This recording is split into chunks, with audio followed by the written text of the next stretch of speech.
Good morning, everyone. I would like to call to order the March 4th, 2025 bid board meeting to order. It looks like we do have an acknowledgement here of quorum, so we are set to go. If we could have any approval or a nomination for the approval of the minutes of last bid board meeting, please. Motion to approve the minutes from prior meeting. Second. Okay, thank you. All those in favor say aye. Aye. All right, nay? Any nays? Okay, great. Starting to go through the agenda items for this meeting. Number 1, the financial report. Carissa? Yep, so gonna quick scroll down. So we haven't any major expenses, but we do have the carry forward from the bid facade grant since the 2 projects weren't completed in 2024.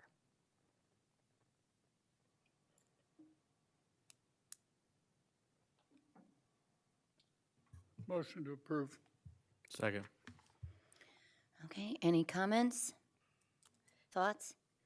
Yeah, Yes? I just was, because of reading the survey results and everything, there was questions regarding that sound system. Is there any way we could get an update as to where we are with that? Yeah, Go ahead. I talked to city administrator who's here if you have any questions for him, but it's basically with the legal department or with legal, which is our attorney. And it's still back and forth in legal right now. Okay, yeah, it just seems like it's been a long time, so I guess I'm kind of wondering what we're going to do with it. Well, ultimately, we'd like to get the money back. Well, but- yeah. I'm just asking because there were people that made comments about it. I mean, it was a nice feature, so just kind of wondering what's going on with it. Yeah. Okay. Just a quick question. Did the landscaping include that watering again for another year, or is it separate? The water is included in the landscaping. Water's included in that. As I know it took our complete marketing budget away from us last year. Is that something we wanted to do again, or is this a city function? You do have 10,000 budgeted this year for marketing. Okay, I just thought we removed 30 last time. We could use it for marketing, but that's fine.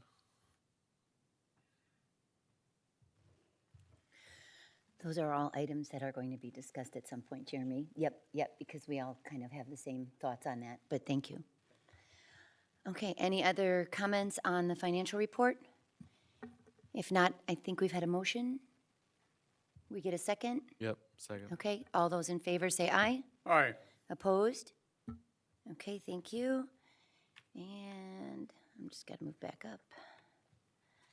Next item on the agenda is, oh, nice, the introduction of the District 2 Alderman candidates. Those that will have to be filling Mark's shoes, big shoes. Size 14 wide. Okay, do we have both of them here, or? Yes, awesome. Does not matter to me if you guys want to do rock, scissors, paper, who goes first? I don't care. Okay, go ahead. Please introduce yourself. Hello. My name is Rhett Engelking, Okay, and yes, I'm running for District 2 Alderman. I'm primarily running as a father of 2 who kind of wants to help shape the future of the city my kids grow up in. And I want them to have a safe city and a city that, is enticing to young adults and other families that want to move here. I'm also running because I'm excited to the opportunity to work with the downtown development. A little background myself, I served on a board for about 6 years, and during that time I had served as a chair of a communications committee.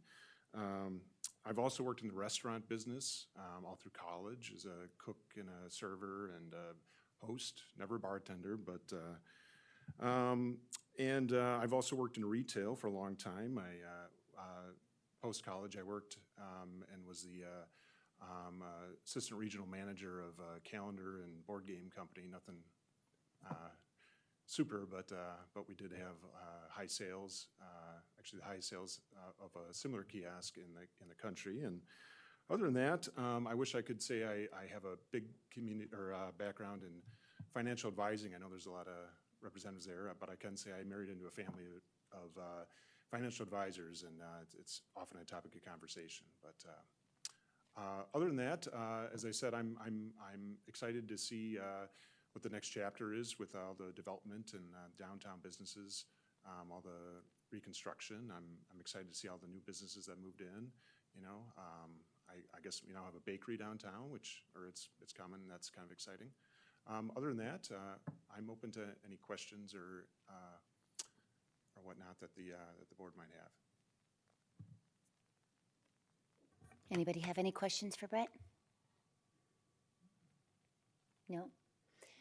Great. We really appreciate the fact that you're actually willing to step up and run for something like this. It's a time commitment away from your family. It is a big commitment.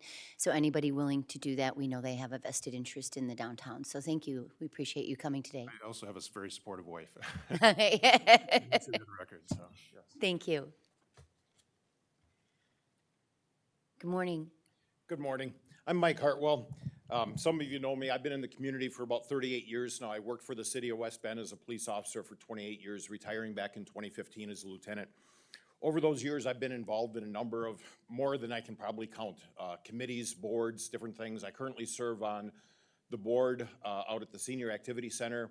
I also serve on the board at the American Legion, where I've been a member for 25 years. I'm currently the first vice commander there. And I'm also on the board for the West Bend Optimist Club, where I'm currently the secretary and many times as the president of that organization. I must say, one of the things that brought me to West Bend when I got hired by the police department back in 1987, I came to West Bend. I'd only been here once before, ended up applying. And the time that I was here before was flying with the military, because I'm also a veteran of 20 years. But when I came back to go through the testing procedure, I had some time to kill. And if you are been around long enough, you remember the old outlet mall downtown and the footbridge that connected it to the downtown area. I'd never been downtown before, never seen any of it before. And I went to the outlet mall, ended up walking across that footbridge, and I hit downtown. And it just hit me that this is where I want to be. This is where I want to raise my family, because it had that downtown charm. We've seen downtown go through a massive transformation over the last couple of years, and it's fantastic. And I think we can continue to build on that. I'm widowed. My wife passed away a year and a half ago from cancer. I have 3 adult children, so being retired, being an empty nester, I have lots of time to commit to various things, which is why I'm involved in so many things as I am. So again, I'm looking forward to working within the community, within the district.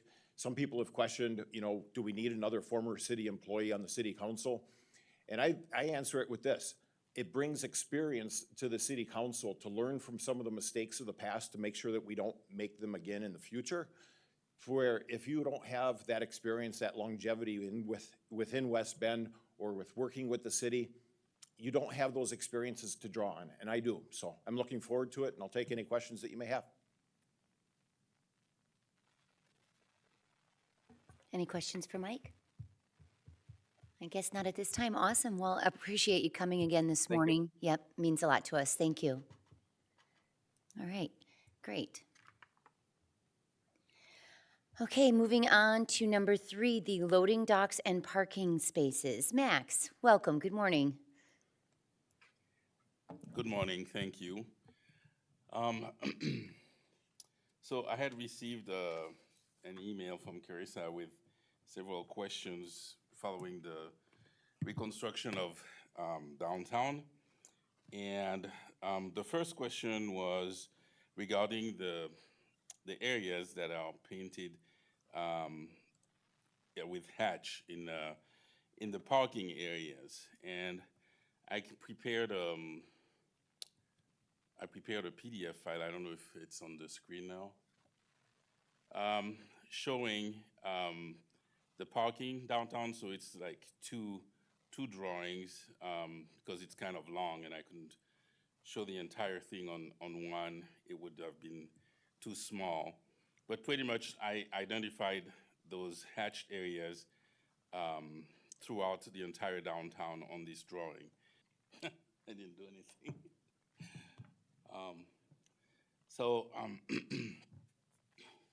So this is the map of the parking downtown, starting from Walnut Street and then going north and then continuing all the way to the traffic circle near Washington Street. I kind of categorized those hatched area. The ones with the letter A, which are here and here, we had to install because there's an existing driveway or an alley coming to those areas, and we had to provide that access, keep that access for those property owners adjacent to the opening. The ones that are with the letter B in blue, those are areas where once we have the parking bay and we start counting the vehicles, and then there's a small area that is too small to have an extra space, we just hatch it that same way.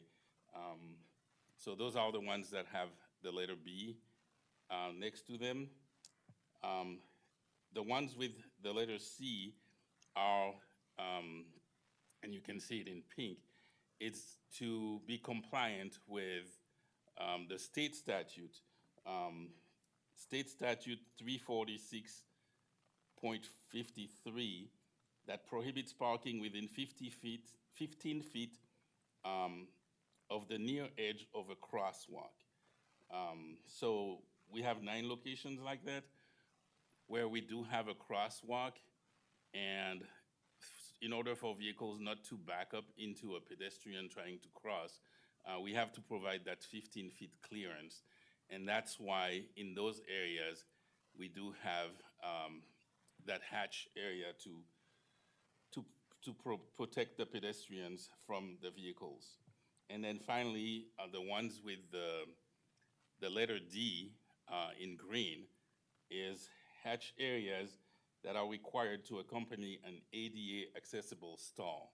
So you will see those next to the stalls that have the ADA symbol on them. You will notice that some have, for example, like this one, have C and D as far as their identification, is because we were trying to be efficient, and since we had to have the separation with the crosswalk, we're using that painted area to serve the ADA stall. I don't know why this is doing this, but maybe I will change back to my Zoom. I apologize, this is technology, I don't know. Anyway, so that's the answer for those hatch areas. The second question, before I continue, did you have any questions on that first part? No? Okay, I should not have touched this, oh my God. I think I made it stop. So the second question was why some areas defined as loading zone that could potentially be used for parking. So those areas I identified with those yellow dots here and here. So immediately adjacent to Walnut Street, and then those 3 in front of the theater. Basically, during the design, we had met with the bid board transportation group, and that was one of the discussion to provide some loading areas for the businesses to receive deliveries, etc. The area in front of the theater was pretty much a loading zone already by use, so we decided to identify it that way. And then looking at a different area, the transportation group suggested this area at just north of Walnut Street. And so we identified both areas as loading zone. However, it's only within certain hours of the day in order to allow people, especially after 5 p.m., going out to the restaurant or shopping, etc., can still use those stalls as regular parking stalls. It's not exclusively for loading outside of those hours shown on the signs in front of those stalls. So that's the second question. The third question I received was why in some areas we have 2 handicap spots next to each other instead of having them spread out. So we do have some handicap spots that are standalone. However, again, to maximize the parking use, we decided at some point to group some ADA parking stalls because each of them requires that painted area that I mentioned, 5 foot wide for the wheelchair to load, unload, and we are allowed to share that area between 2 spots. So instead of having 2 painted areas at 2 different locations, we tried to, again, maximize parking spots by having 2 ADA spots sharing that one area. So that was less one painted area throughout the whole distribution. So that was the reason, was maximizing parking stalls. Another question I received was, can people park in the electric vehicle spots if there are no other spots available? I am told that the rules for those electric vehicle spots is that vehicles that are not actively charging are not permitted to park in those spots. So in order to park there, you would have to be actively charging a vehicle. And then the last question was on the same thread with those electric vehicle spots. I guess some employees are worried if they do charge their vehicle during the day that they might be ticketed as being parked downtown. Again, if they are actively charging, they would be parked legally. Outside of that, if they are done charging, then obviously they would have to move to another spot.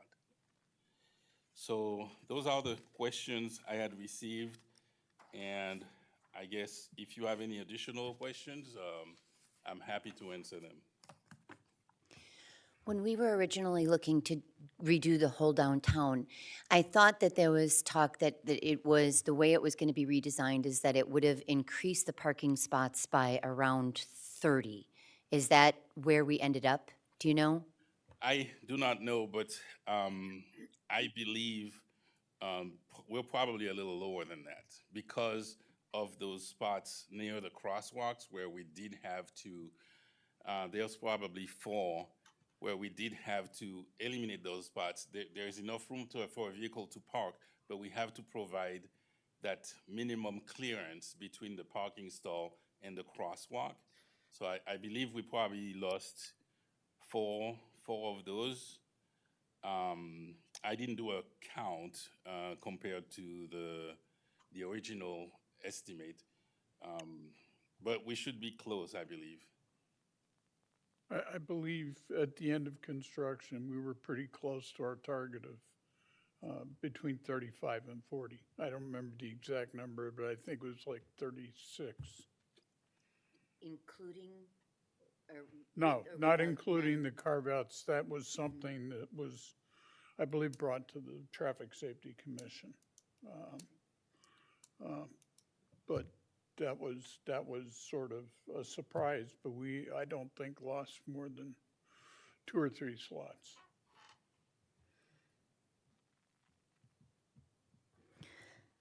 Do we have any other questions on the parking?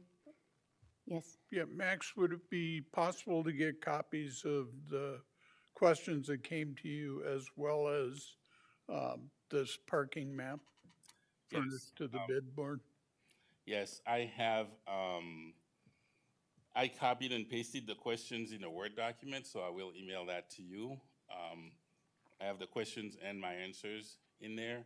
And then this PDF document, I will send that to you as well.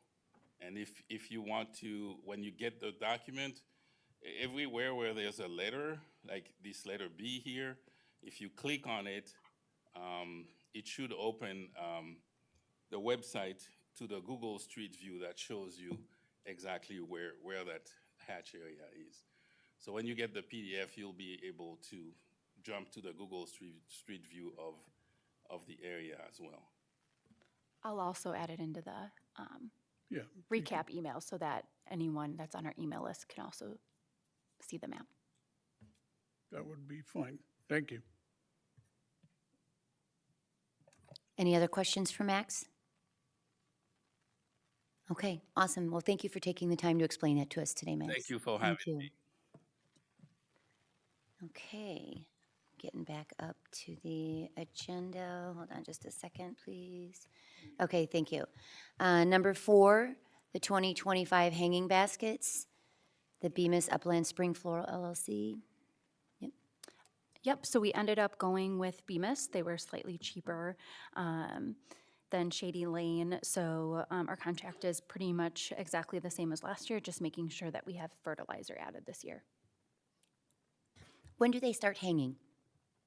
Just excited. July? No, May? Yeah, I was gonna say July sounds late. Okay, May. Okay, that's only 2 months.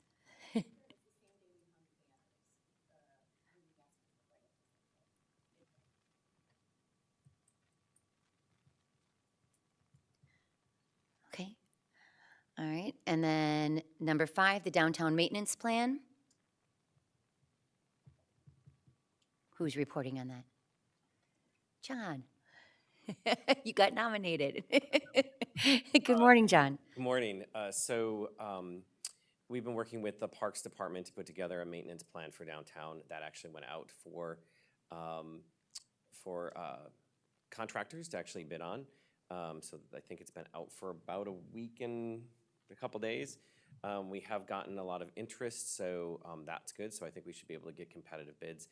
It's a fairly detailed document in terms of everything from maintenance of perennials to the planting of the seasonal plantings and those types of things. So hopefully they have a few more weeks to be able to respond, and then we'll be able to see what those prices come in at from that perspective. So it also includes the cost for the bid pays for, I think last year was $6,000 for kind of taking care of the weeds and the cracks and things like that.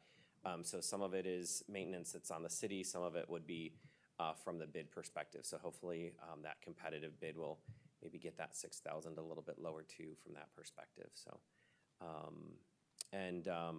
we've also worked with, in addition to the baskets, we've been working with Parks to come up with a plan for plantings in the large pots for the summer. So those will be, a number of the pots will actually have annuals in them.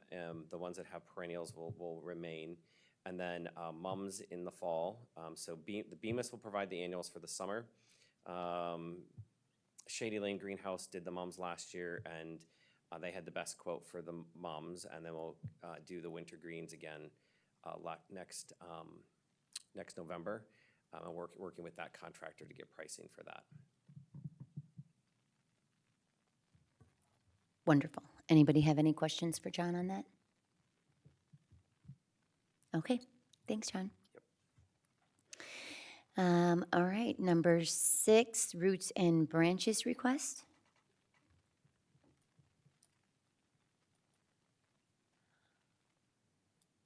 Good morning. Good morning. Hi. Hi. So for those of you who don't know me, I'm Lisa Kitsky. Hi, Jeremy. So it's really nice to be here and actually see all of you guys and have an opportunity to present for not just our annual costs for all of the pops of color that everybody appreciates that we have in the what we formerly call the ribbon gardens, the sidewalk level gardens. We all can agree that they've been lush and beautiful and vibrant and bringing a lot of color, and the feedback that we probably all heard, I hope you guys heard too, was fabulous.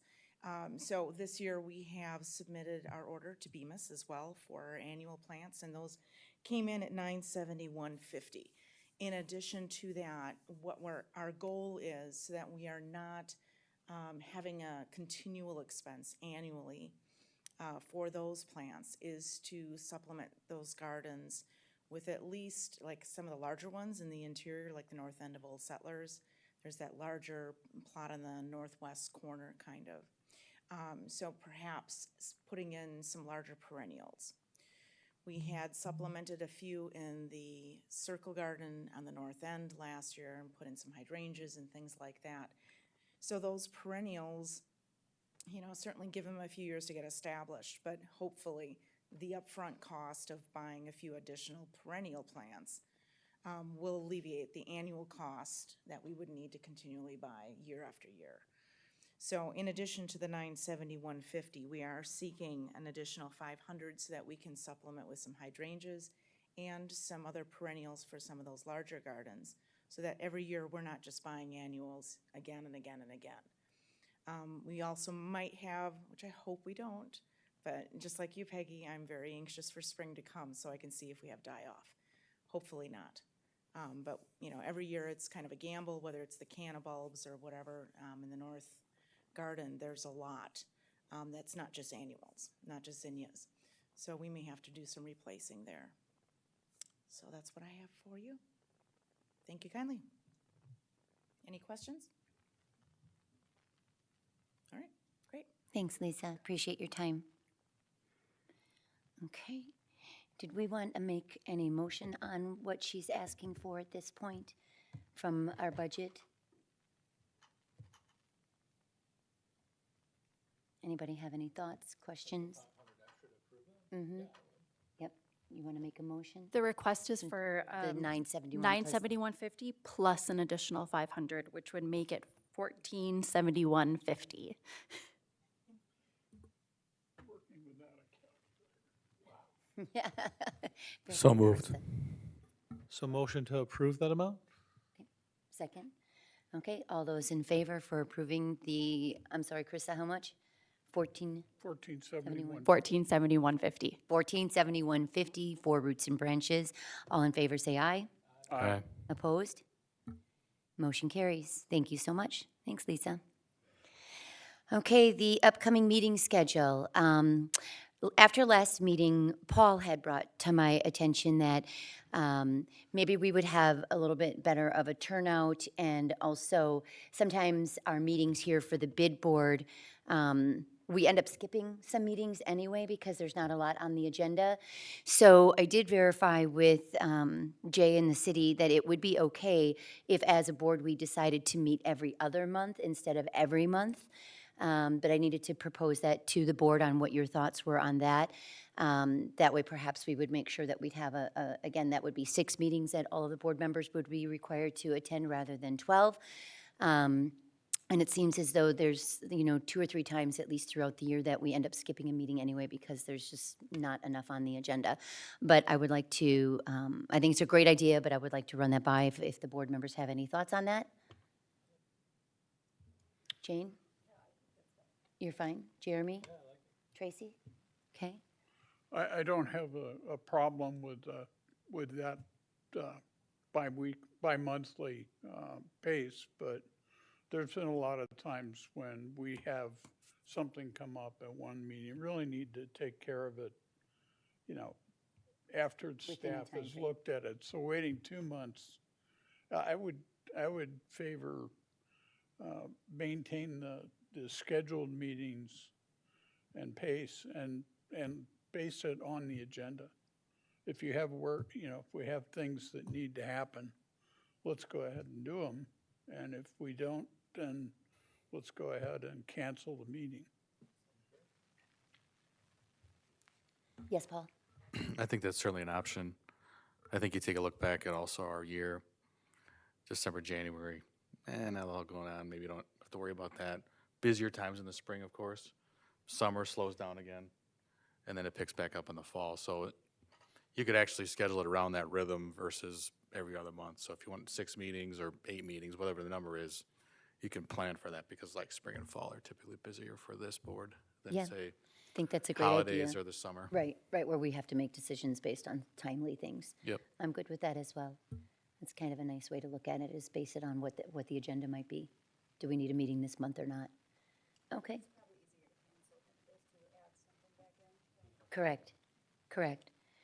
Okay, well, I know next month, it's the beginning of our year, so we'll be nominating and putting in place new, both board members and like the president, vice president, treasury, all of that.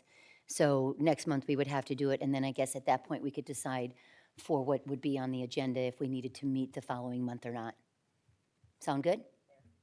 Sounds good. Okay, I think that actually, I believe our election of new officers is following the election, so so it's not April, it's May? it would be the May meeting. Okay.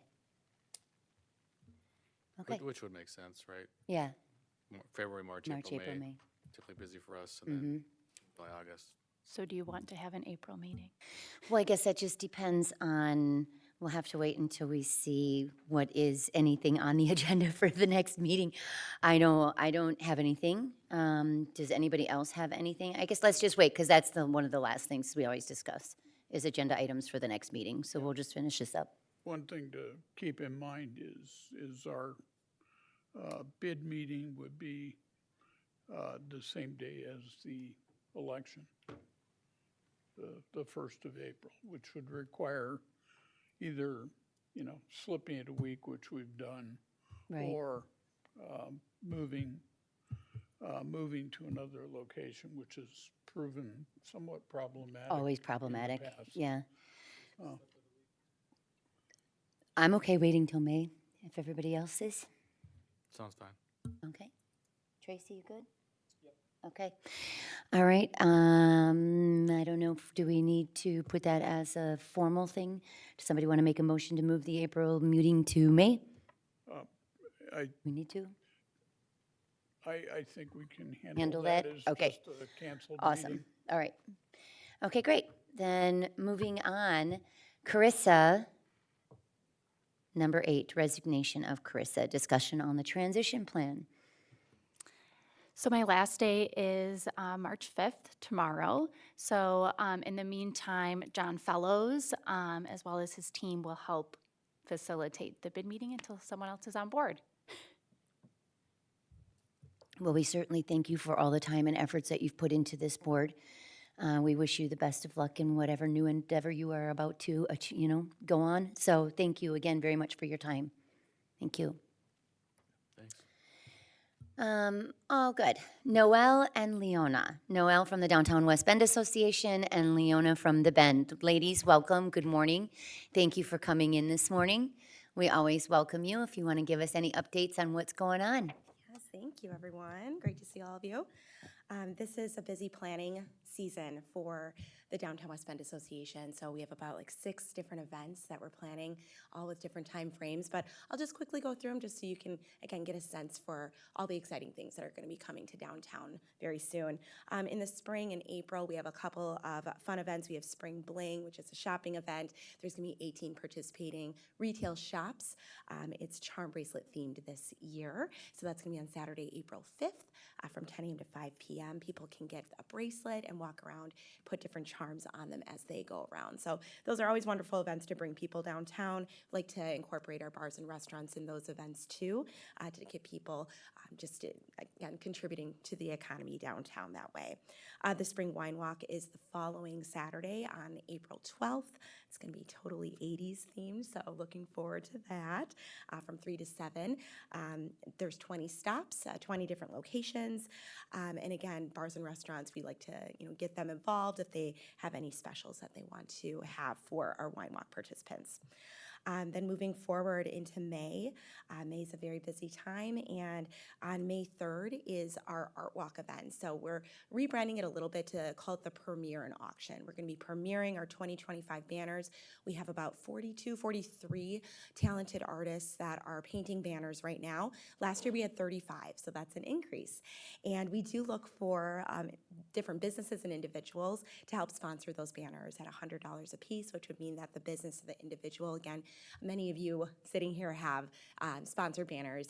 Your name would be on the banner that will be hanging downtown from May through October, and then here in City Hall. The auction for that event is going to be the 2023 banners that were just recently hanging in City Hall, getting that all together. The event itself takes place at the Museum of Wisconsin Art that Saturday, May 3rd, from 3:30 to 6:30, and it is Kentucky Derby themed. So looking forward to that. And then moving along, we have the Farmers Market, which is the first day is on Saturday, May 17th. So very much looking forward to that. We are working with a lot of vendors right now, getting everyone into their positions, looking at last year, seeing how we can improve with some of the placements. For instance, Peggy, I can assure you that there will be no loud generators near you this year. So again, just those logistical things that we're working out. But very excited. That is, again, every Saturday for 24 Saturdays, ending at the end of October from 7:30 to 11. No changes with the time frame of our market.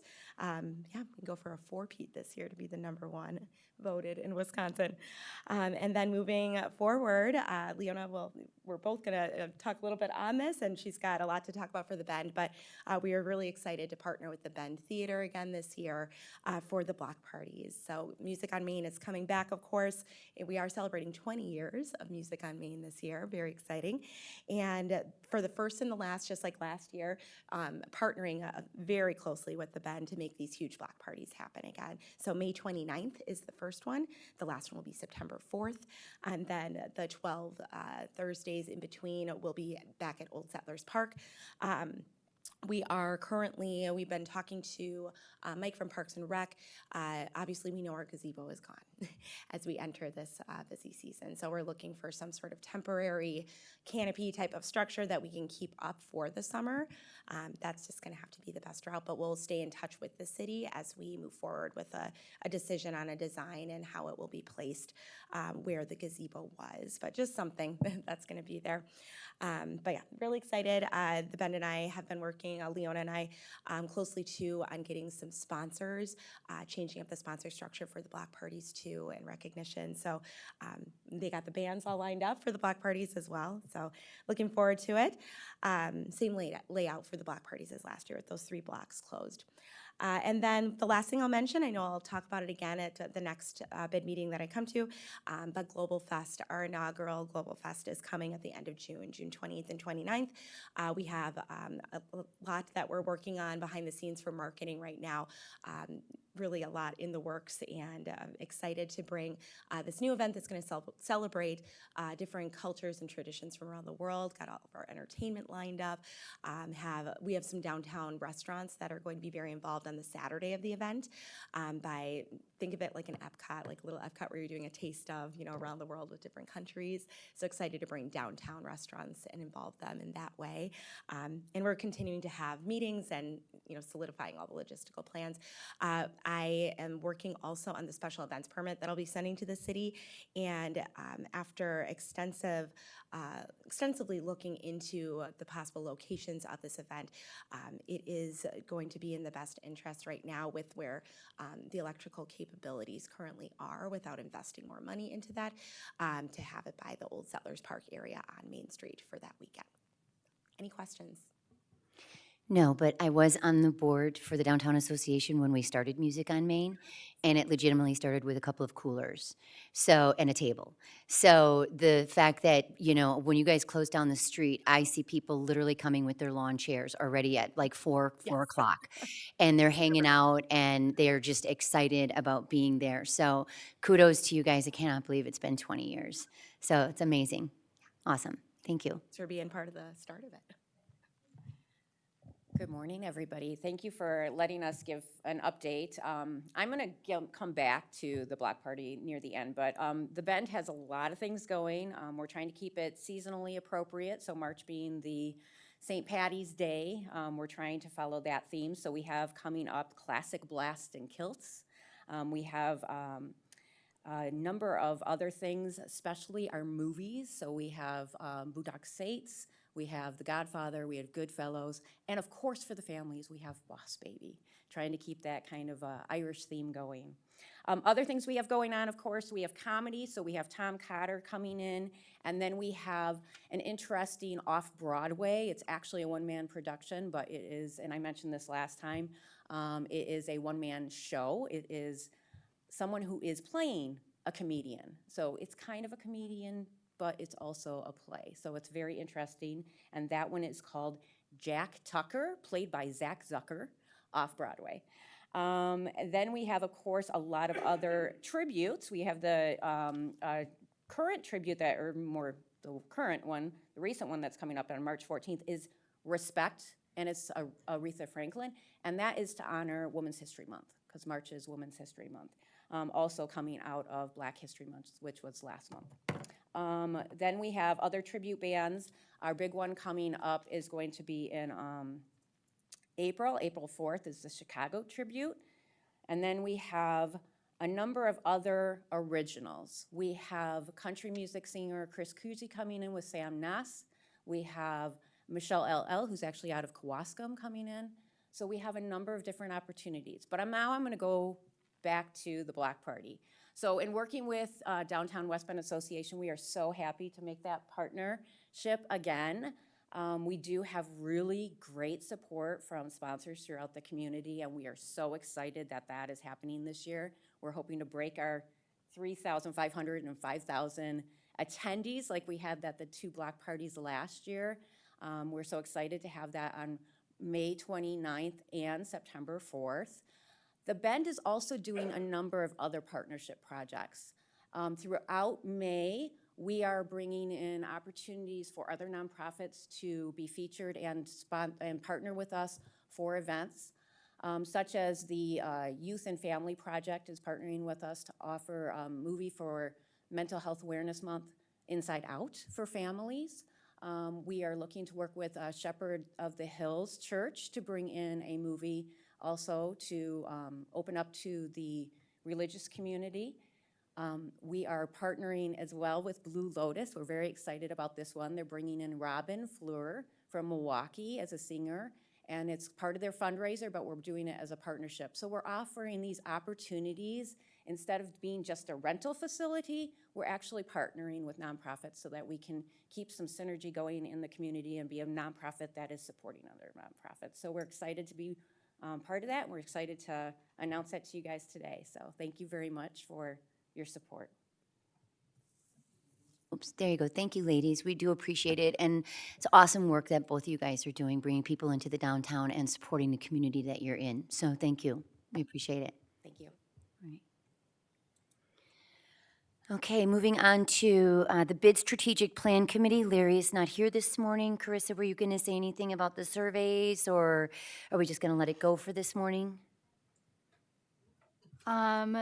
Pretty much, we got our survey results back, and at the meeting, we reviewed all of the answers and feedback that we got. I think the next step for that committee is deciding what you really want to do with that information, either making a full 3-5-year strategic plan or focusing on one specific item. Yeah. Jane, I'm glad that you kind of read through it. Was there anything that stood out to you? Because I could not believe some of the different answers between the building owners and business owners, which you expected, but it was still very interesting to read through. Oh, yeah, absolutely. There was a lot of really good information, just coming from, like I said, from wanting, like the music downtown and, the different things about the flowers and watering, which, I think it looked like to me a lot more wanting to have more marketing to bring things down to the downtown, get some more businesses down there, really market that versus, of course, doing the flowers, using the money that way, knowing that the city would take care of that part of it. But I thought it was very good and very insightful. Yeah, I think it's going to give good information for the committee to come up with a 3 to 5 year plan, really understanding what the people in the downtown want from the bid. And it was interesting, again, to find out, that a lot of people still just don't really understand what the bid is. So I think it was important that this went out. So hopefully they'll be a little bit more aware now. Yeah, and I do think too, there were some mentions about Sixth Avenue. Of course, we're on Sixth Avenue. And looking at that as not just using it to the main downtown, but incorporating Sixth Avenue as well. I know there is some plan through the city of doing that, but I think that's something to take in consideration. Okay, great. Anybody else have any comments on what they read through? No? Okay. Then moving on to the facade grant. Mark? We met, we awarded one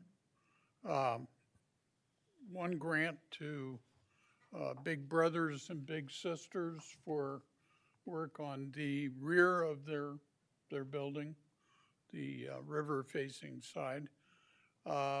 We went back to several other grant requesters, asked for some additional responses. We are meeting on March 11th, I believe it is, to deal with the responses that we received.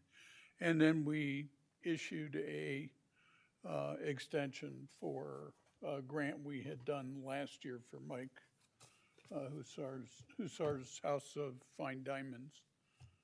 Had received a grant for work on their rear facade that, for a number of reasons, got delayed. And so that was extended, and we'll take formal action on the extension at that meeting as well.